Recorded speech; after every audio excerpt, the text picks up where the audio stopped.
Welcome to మెగా9 TV. నేను మీ రాణి. ఒకవైపు యుద్ధ వాతావరణంలో మిడిల్ ఈస్ట్, మరోవైపు భారత్లో నిత్యావసర ధరల పెంపుతో సతమతమవుతున్న మిడిల్ క్లాస్. ఇలాంటి పరిస్థితుల్లో దేశ ఇంధన భద్రతకు సంబంధించి ఒక కీలకమైన వార్త వెలుగులోకి వచ్చింది. అదే అండమాన్ సముద్ర తీరంలో ఆయిల్ ఇండియా సంస్థ తాజాగా గుర్తించిన న్యాచురల్ గ్యాస్.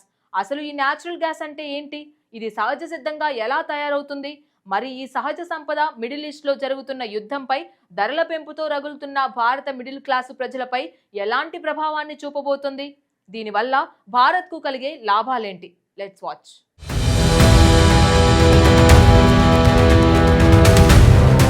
సహజ వాయువు అనేది భూమి లోపల లక్షల సంవత్సరాల క్రితం జీవించిన మొక్కలు మరియు జంతువుల అవశేషాల అధిక ఉష్ణోగ్రతకు మరియు పీడనానికి గురైనప్పుడు కొన్ని రకాల సహజ వాయువులు అయిన మీథేన్, ఈథేన్, ప్రోపేన్, బ్యూటేన్ మరియు స్వల్ప పరిణామాల్లో కార్బన్ డయాక్సైడ్ ఏర్పడతాయి. ఇందులో సాధారణంగా 70% నుండి 95% వరకు మీథేన్ ఉంటుంది. ఇది విద్యుత్ ఉత్పత్తి, వంట గ్యాస్ మరియు పరిశ్రమల్లో విస్తృతంగా ఉపయోగించే స్వచ్ఛమైన శక్తి వనరు. అయితే ఈ గ్యాస్ నిల్వలను అండమాన్లోని విజయపురం 3 వెల్లో గుర్తించినట్లు పెట్రోలియం శాఖ మంత్రి హర్దీప్ సింగ్ అధికారికంగా ప్రకటించారు. గత ఏడాది సెప్టెంబర్లో కూడా ఇదే ప్రాంతంలో సహజ వాయువును గుర్తించారు. అంటే ఒకే ప్రాంతంలో వరుసగా రెండోసారి ఈ నిల్వలు బయటపడడం అక్కడ భారీ స్థాయిలో గ్యాస్ నిల్వలు ఉండే అవకాశం ఉందన్న ఆశాభావాన్ని రేకెత్తిస్తోంది.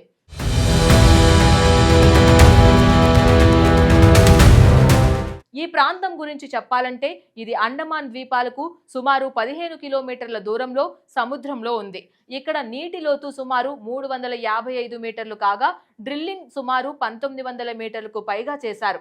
మయన్మార్, థాయిలాండ్, ఇండోనేషియా వంటి దేశాల భౌగోళిక ప్రాంతాలతో ఇది కలిసి ఉంది. ఆ దేశాల్లో ఇప్పటికే భారీగా గ్యాస్ నిల్వలు ఉన్నాయి. ఇప్పుడు భారత్ కూడా ఆ వరుసలో చేరబోతుందా? ఇదే నిజమైతే రేపు ఎలాంటి యుద్ధం వచ్చినా అండమాన్ గ్యాస్ భారత్ చేతిలోని ఆయుధంగా, విదేశీ ఇంధన మార్కెట్ల దెబ్బల నుంచి దేశ ఆర్థిక వ్యవస్థను కాపాడే రక్షణ కవచంగా మారుతుంది. ప్రస్తుతం భారత్ తన అవసరాల కోసం 85% పైగా ముడి చమురును, 50% పైగా సహజ వాయువును దిగుమతి చేసుకుంటుంది. దీనివల్ల భారీగా విదేశీ మారక ద్రవ్యం ఖర్చు అవుతుంది. ఈ గ్యాస్ డిస్కవరీల ద్వారా దిగుమతులపై ఆధారపడడాన్ని తగ్గించుకోవచ్చు. అంతేకాదు, ఇంధన మార్పిడిలో న్యాచురల్ గ్యాస్ ను క్లీన్ ఫ్యూయల్ గా భావిస్తారు. ఇది కాలుష్యాన్ని తగ్గిస్తుంది. ఇప్పటి వరకు ఇంధనం కోసం మిడిల్ ఈస్ట్ దేశాల వైపు చూసిన భారత్ రేపు తన సముద్రాల నుంచే శక్తిని వెలికితీసే స్థాయికి చేరితే పరిస్థితి పూర్తిగా మారిపోతుంది.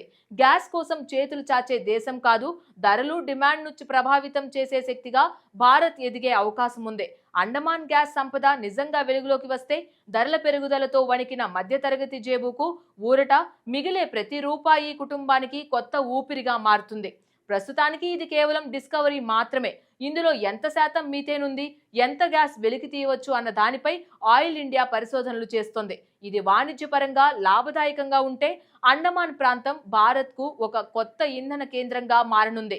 మంత్రి హర్దీప్ సింగ్ పూరి అన్నట్లు ఇది నిజంగానే ఓషన్ ఆఫ్ ఎనర్జీ ఆపర్చునిటీస్ కానుంది. ఒకప్పుడు చమురు బావులే అరబ్ దేశాల బలమైతే ఇప్పుడు అండమాన్ సముద్రం భారత్కు కొత్త వ్యూహాత్మక ఆయుధంగా మారబోతుంది.